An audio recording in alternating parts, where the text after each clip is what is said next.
Capítulo 12 do livro Eu Ainda Digo Sim. Quando a graça vence seus momentos perdidos. A morte de Ivan Ilitch.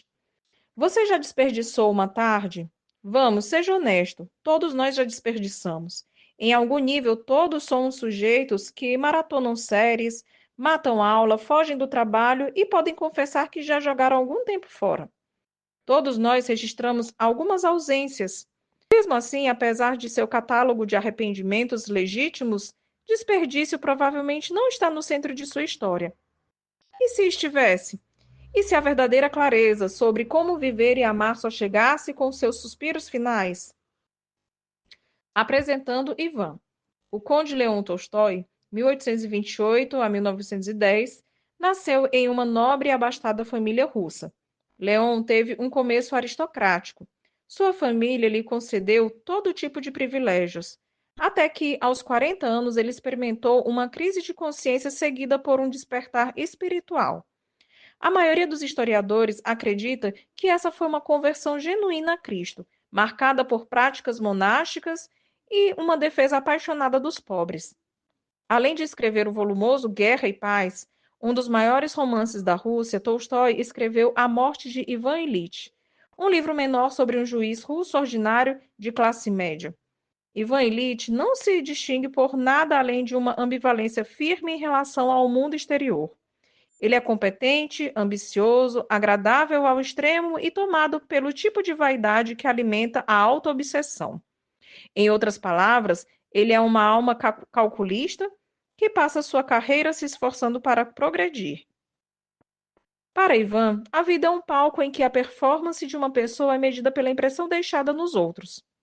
Os livros que lê, os trajes que usa, suas posses, o semblante forjado, tudo em Ivan se conforma às convenções sociais corretas. Todos se tornam pilares bem colocados, sustentando suas ilusões de grandeza.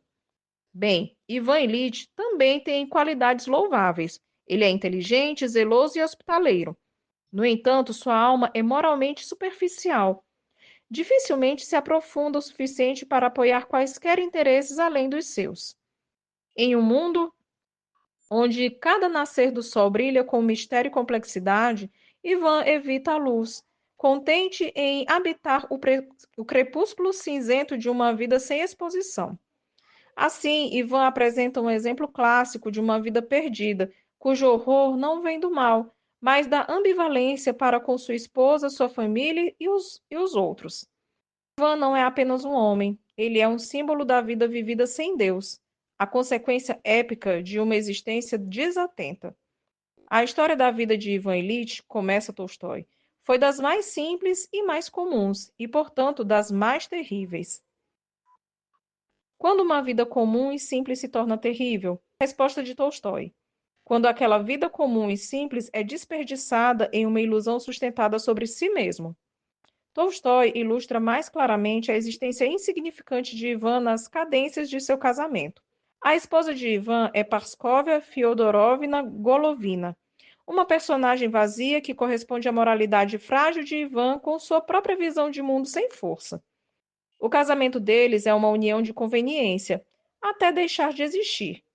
Inicialmente decorativa para a imagem de Ivan, o que hoje podemos chamar de esposa-troféu, Parskovia aos poucos se torna um impedimento para o conforto de Ivan, uma estridente perturbação de sua paz. Sua esposa, sem qualquer motivo, como Ivan diz a si mesmo, começou a perturbar o encanto e a decência de sua vida.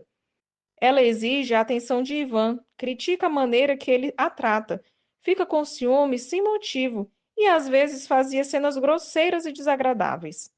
Para Ivan, um cara cuja vida é mais ignorada do que examinada, o comportamento de Praskovia,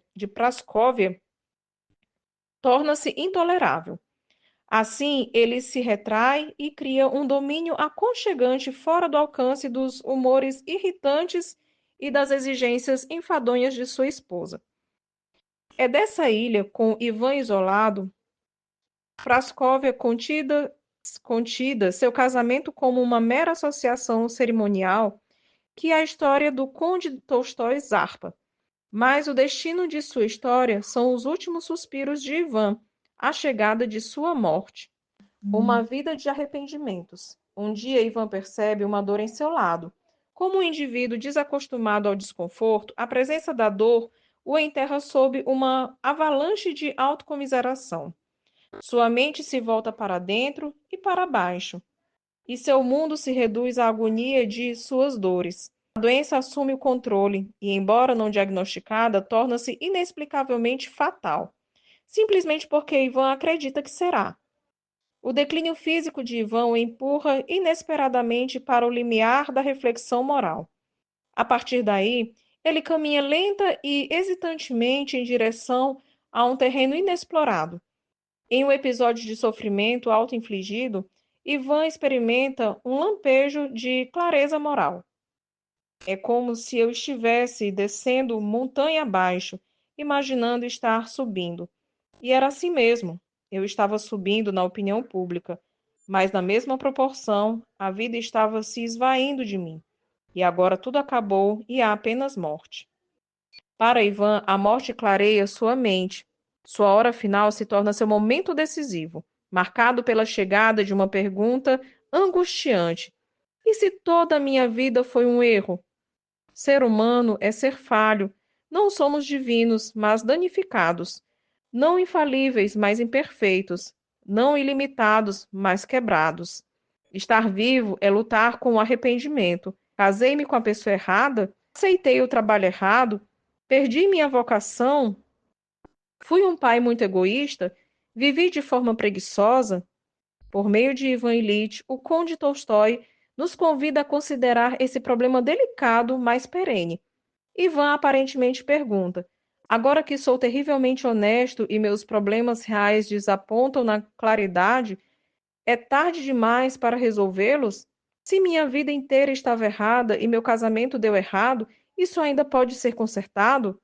Há esperança para alguém que não tomou a decisão pela verdade e permitiu que os momentos decisivos passassem? Minhas maiores falhas em pontos críticos podem ser vencidas?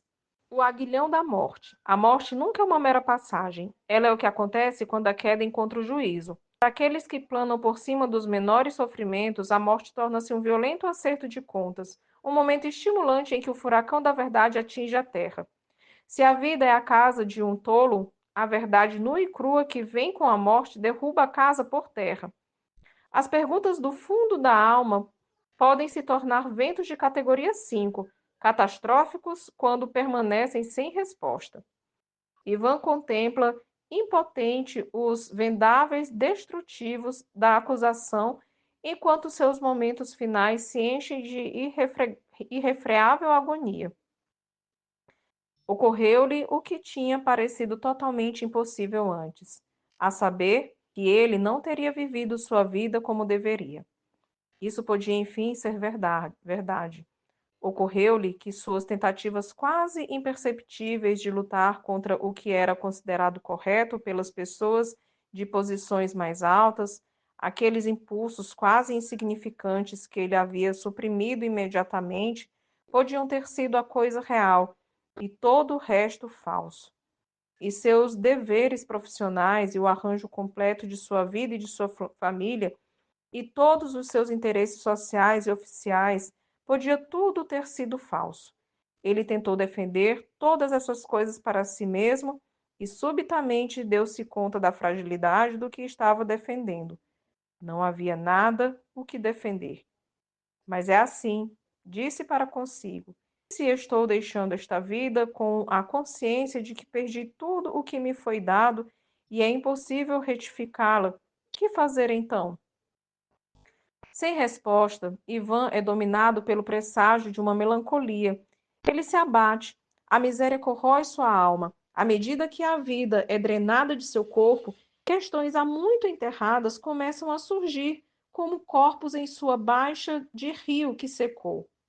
Ainda assim, não há respostas. Então, em uma demonstração incomum de preocupação, a esposa de Ivan, Praskovia, implora para que ele tome a comunhão. É o apelo desesperado de uma esposa abandonada em favor da alma perdida de seu marido. Ivan concorda, talvez apenas para satisfazê-la. Mas naquele momento, um raio de verdade irrompe. Ivan tem um momento de lucidez, um momento decisivo. Conforme a cortina de sua vida se fecha, Ivan vê que sua alma foi contorcida, corrompida e irremediavelmente perdida. Os amigos, pobre do homem que vê sua alma sem a proteção de um advogado ou mediador. Quando a realidade de um casamento destruído e uma vida perdida se abate sobre sua consciência, Ivan começa a gritar. A partir desse momento começaram os gritos que se prolongaram por 3 dias, e eram tão terríveis a ponto de não se poder ouvi-los sem horror, mesmo atrás de 2 portas fechadas. No instante em que se respondeu à sua esposa, deu-se conta de que estava perdido, que não havia retorno, que o fim chegara. O seu fim completo e suas dúvidas continuavam sem solução e permaneciam dúvidas. Oh, oh, oh! Gritava em diferentes entonações. Por 3 dias inteiros, durante os quais não existia para ele a noção de tempo, lutou. Lutou como um condenado à morte, luta nas mãos do carrasco, sabendo que não pode se salvar. E a todo momento sentia que, a despeito de todos os seus esforços, ele se aproximava cada vez mais daquilo que o horrorizava. Sua prévia justificação de sua vida segurava-o e impedia-o de avançar, causando-lhe ainda mais tormento do que tudo mais. Vamos fazer uma pausa, respirar fundo e reconsiderar essa cena. Estamos agora debruçados no camarote, contemplando o momento mais sombrio de Ivan. Podemos refazer os caminhos neurais de sua mente torturada e frenética à medida que a terrível verdade vem à tona. A noção de uma vida perdida é horrível demais para ser aceita. Então a consciência de Ivan, e talvez sua carne, fez hora extra, vasculhando o passado e procurando em vão uma maneira de se justificar. Um homem moribundo, em seu momento mais significativo, precisa desesperadamente de imunidade para suas decisões, suas indulgências e suas disposições. Enterrado profundamente em Ivan, e, de fato, em todos nós está um advogado de defesa que nega nossa culpabilidade e procura desesperadamente por evidências para racionalizar milhares de atos e omissões egocêntricas. Mas nenhum defensor assim foi encontrado. Ivan é acusado, considerado culpado e merecedor da morte. Ele vê sua vida insignificante. Ele vê, sob tudo isso, um deserto de vaidade estéril. Ivan está morrendo, completamente derrotado, destruído pela vida em um mundo destruído. A condenação aumenta à medida que a revelação de sua autojustificação desencadeia o momento de maior tormento de todos. A estrada para o inferno é pavimentada com pessoas que, na superfície, parecem ter uma vida normal, mas quando se escava, descobrem-se motivos ruins e uma miríade de escolhas terríveis. Essa é a vida de Ivan Ilitch, simples, comum e terrível. Ivan está suspenso entre 2 mundos, um colaborador culpado de sua própria morte. Ele está fora do alcance de ajuda? Mais importante, você está? O que pode ser feito por um homem cujo último suspiro é atormentado por relacionamentos perdidos, um casamento perdido e uma vida perdida? O poder redefinidor da graça. Ele também ficou suspenso entre 2 mundos, um ladrão pregado em uma cruz. Crucificados ao lado dele estavam outros 2. Um era um tolo morrendo por seus crimes. O outro era Deus. 3 homens presos a 3 cruzes, todos na agonia da morte e encontrando momentos decisivos em que, como Ivan, suas palavras revelaram seus corações. Não és tu o Cristo? Gritou o tolo. Salva-te a ti mesmo e a nós também. Lucas 23:39. Na boca de um tolo, essas palavras significam: esqueça-se de si e salve a mim. O problema com os tolos é que eles não enxergam a Deus. Salmo 53:1. Mesmo quando ele está pendurado ao lado deles. Esse ladrão morreu insultando a Deus. Mateus 27:44. Seu momento final selou seu destino. O outro ladrão também foi pendurado como um criminoso endurecido, mas tornou-se manso na morte. Esse homem foi um Ivan Ilitch do século I pregado em uma cruz. Mas, ao contrário de Ivan, não temos nenhum vislumbre de seus pensamentos finais. Apenas suas palavras para seus companheiros crucificados foram preservadas. No entanto, elas exibem a largura, o comprimento e a profundidade da graça de Deus. Primeiro, ele fala ao tolo: nem ao menos temes a Deus, estando sob igual sentença? Nós, na verdade, com justiça, porque recebemos o castigo que os nossos atos merecem. Mas este nenhum mal fez. Lucas 23, 40 e 41. Em seguida, ele fala ao Salvador: Jesus, lembra-te de mim quando vieres no teu reino. 23, 42. Embora esse ladrão tenha sofrido as consequências de anos perdidos no crime, a graça que recebeu em seus momentos finais redefiniu sua vida. Em verdade te digo, Jesus sussurrou-lhe, que hoje estarás comigo no paraíso. 23:43. A graça é realmente poderosa o suficiente para arrancar alguém das consequências de uma vida de crime, insanidade e estupidez absurda e egocêntrica? Jesus pode salvar alguém da justa penalidade de uma vida perdida? Ou talvez a pergunta que realmente precisamos responder seja: ele deveria fazer isso? Graça irracional. Jesus contou uma parábola sobre trabalhadores contratados por um dia. O Senhor contratou trabalhadores para a sua vinha no início do dia e prometeu um denário, um bom salário de um dia. Então o Senhor continuou contratando trabalhadores ao longo do dia, até trazer um grupo apenas uma hora antes do fim do expediente. Quando soou o apito, o capataz reuniu todos os trabalhadores e pagou aos últimos contratados um denário, o salário de um dia inteiro. Vendo isso, os contratados no início do dia esperavam um bônus, afinal, eles haviam trabalhado mais tempo e mais arduamente. Mas isso não aconteceu. O capataz pagou a cada trabalhador exatamente o combinado quando foram contratados: um denário. Os trabalhadores do dia inteiro resmungaram. Pensavam que o mestre agira injustamente.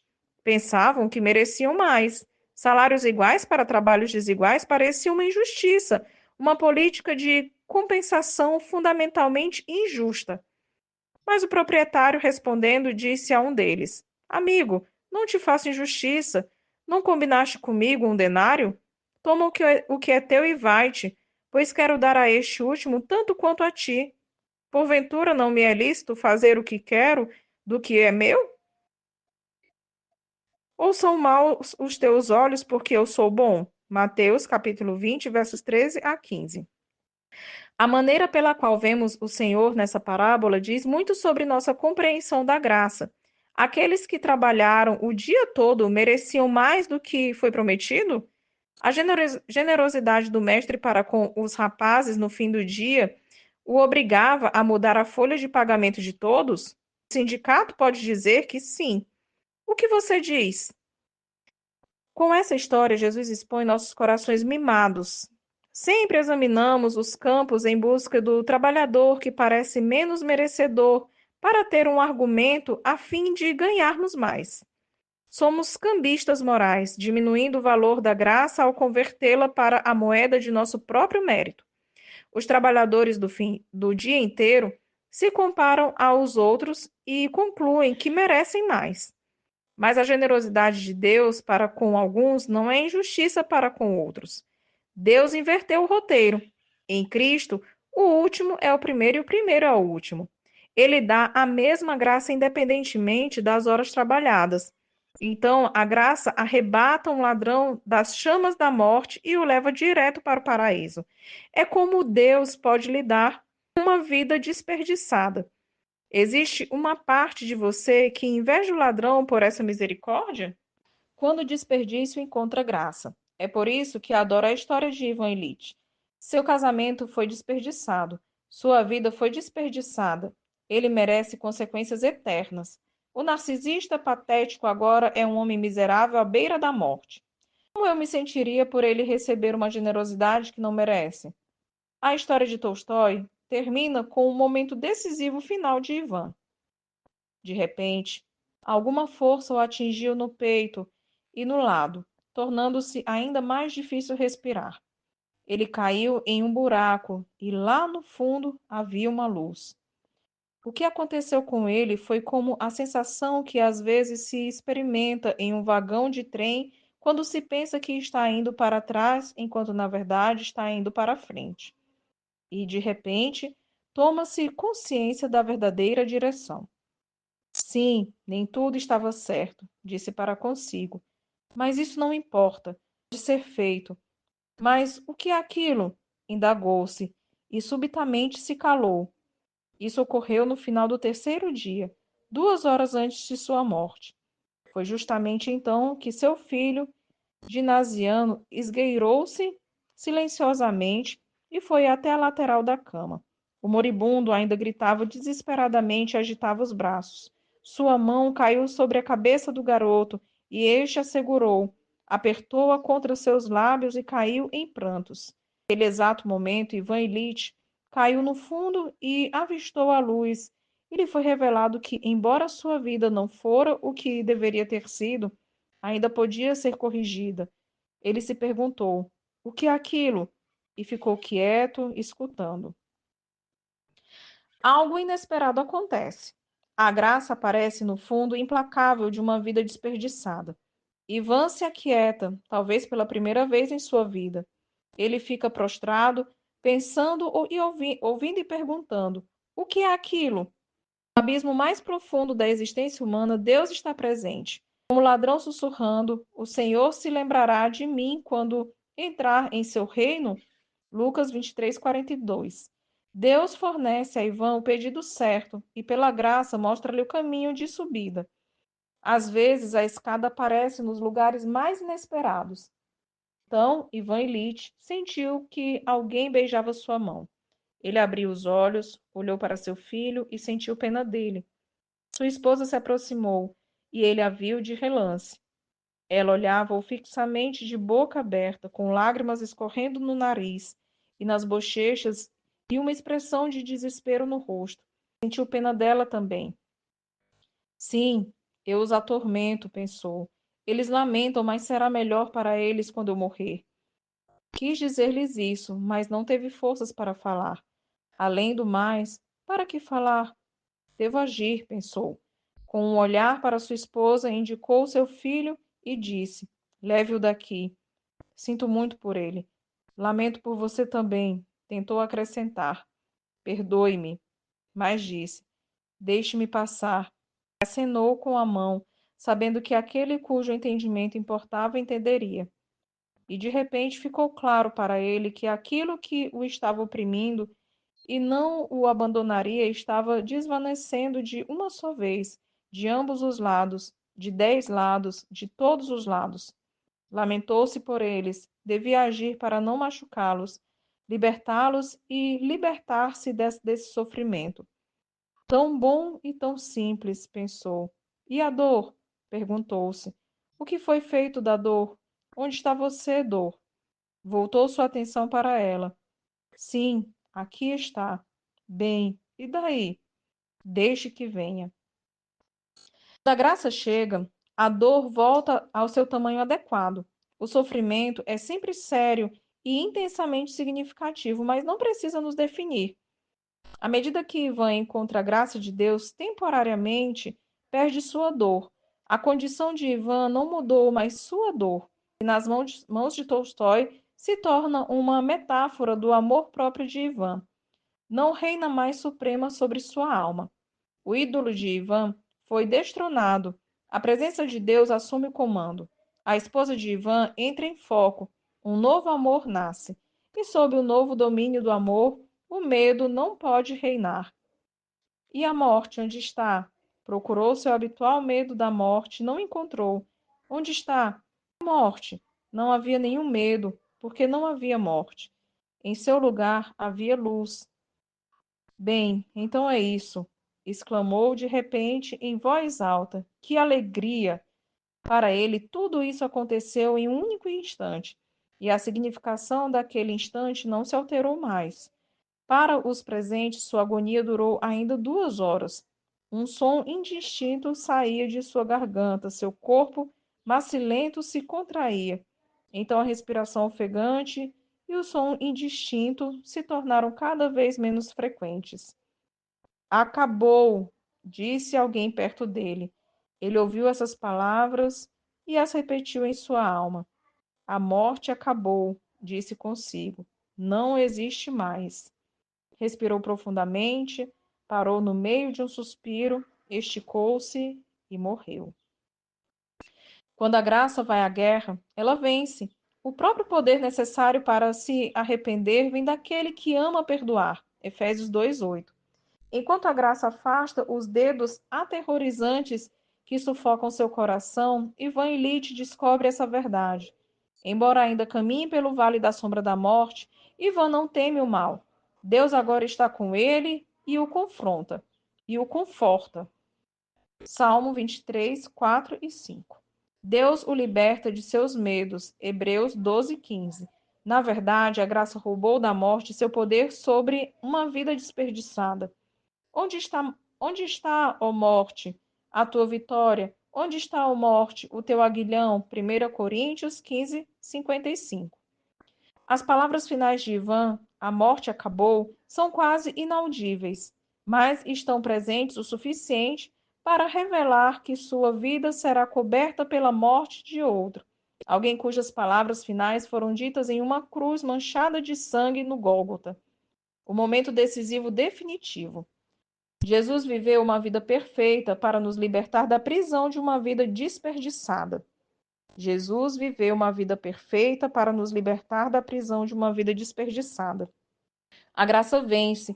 Em seu suspiro final, Ivan sussurra: a morte não existe mais.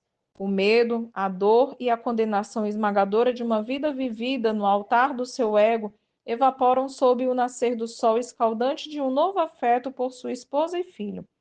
Quando Ivan ficou suspenso sobre o fogo flamejante do inferno, Cristo se lançou, agarrou e levou para um lugar seguro. Onde a graça vence, o desperdício perde. É possível, suponho, distorcer a intenção do Conde Tolstói ao escrever essa história. A graça que salva uma alma momentos antes da morte pode ser vista como uma graça que tolera uma vida desperdiçada. Mas a história de Ivan Illich não é um convite para desperdiçar sua vida na expectativa de uma anistia de última hora. Na verdade, Tolstói antecipa esse engano ao abrir seu romance com o funeral de Ivan, ao descrever suas feições congeladas e pálidas. Além disso, havia naquela expressão uma reprovação e uma advertência para os vivos. O drama da morte de Ivan é uma advertência. Tolstói nos convida a considerar nossa vida, nosso casamento, nossa paternidade. O amor fora de lugar, particularmente um amor próprio desordenado, tem um custo moral espantoso. As oportunidades perdidas de Ivan devem nos ensinar. E quanto a você? Se olhando para trás em sua vida, você só vê oportunidades perdidas? E se grande parte de sua vida de casado foi um desperdício? Mesmo assim, seu pecado não é a palavra final. Isto é maior do que suas decisões mal feitas e autocomiseração obstinada. A graça imerecida para uma vida desperdiçada não deve meramente fomentar sua gratidão, deve alimentar sua ambição por mudança. A graça está pronta para perdoar seu passado e reorientar sua perspectiva de pelo menos três maneiras práticas. Primeiro, a graça luta por nossa santidade, especialmente no casamento. No início deste livro, escrevi sobre como o casamento revela nossa fraqueza. Às vezes, Deus usa a imperfeição de nosso cônjuge para expor nosso egoísmo. Ivan atribuiu seus muitos problemas à grosseria, à necessidade de atenção e ao mau comportamento de Prascóvia. Ele não conseguia ver que o desconforto trazido pelas discordâncias dela poderia ser um meio para para o seu crescimento. Deus sempre envia graça para nos treinar na santidade. Tito 2,14. A perspectiva da graça, então, nos permite valorizar nosso cônjuge como um presente de Deus para nos ajudar a mudar. No final, até Ivan Illich encontrou graça por meio da preocupação de sua esposa por sua alma perdida. Seu apelo para que ele recebesse a comunhão foi o gatilho que o levou a Cristo. Ele só encontraria a salvação no fim de si mesmo. A graça sempre funciona assim. Primeiro, ela expõe nossa imperfeição. Depois, nos mostra nossa necessidade de ajuda. Segundo, a graça interrompe nosso isolamento e nos leva à confissão. Ivan havia se afastado de sua esposa e de seus filhos. Ele fugiu de Deus como Jonas, o profeta pródigo, navegando em direção a Tarsis.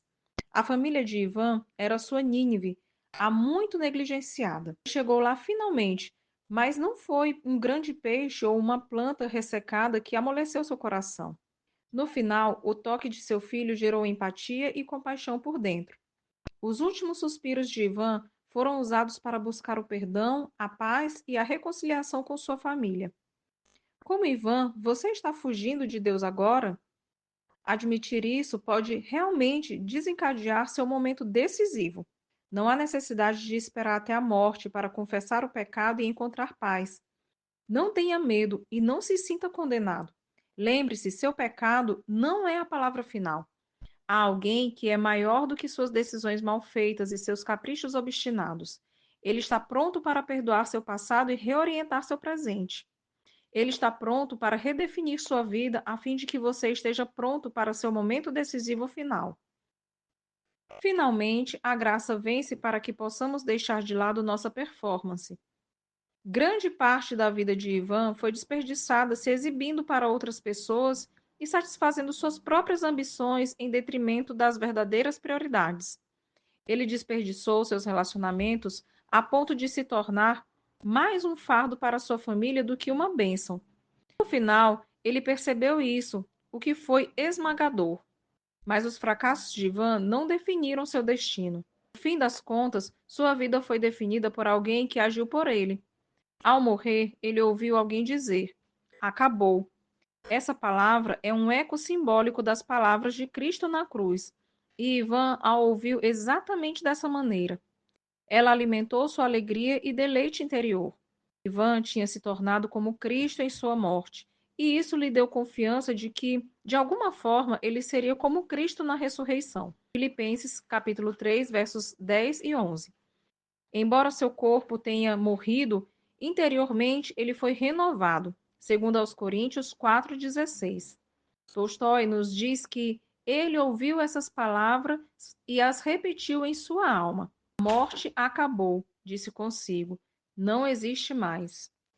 Este momento decisivo. Ao longo deste livro, exploramos os momentos decisivos comuns aos casamentos que amadurecem. Cada um apresenta uma decisão pela verdade, aponta para um caminho a seguir e determina uma nova direção. Cada momento é importante, mas há um momento decisivo chegando que tem importância muito maior. Embora não esteja em nosso calendário, é um compromisso futuro que todos compartilhamos. É o momento em que encontramos Deus e ele revela o verdadeiro objetivo da nossa vida e o verdadeiro objeto do nosso amor. É o momento decisivo de Deus quando, depois de passarmos nossa vida nos definindo diante dos outros, Deus finalmente nos define diante de todo o céu. Naquele momento, não viveremos perdidos, mas conquistados pela graça para sempre. Porque a graça de Cristo luta por nossa santidade. Porque a graça interrompe nosso isolamento e nos leva à paz. Podemos enfrentar esse dia vindouro sabendo que, por meio da fé em Cristo, ouviremos palavras de graça. Muito bem, servo bom e fiel. Foste fiel no pouco, sobre o muito te colocarei. Entra no gozo do teu Senhor. Mateus 25, 23. Porque a graça vence, amigos, vocês podem enfrentar seus momentos finais com confiança e esperança.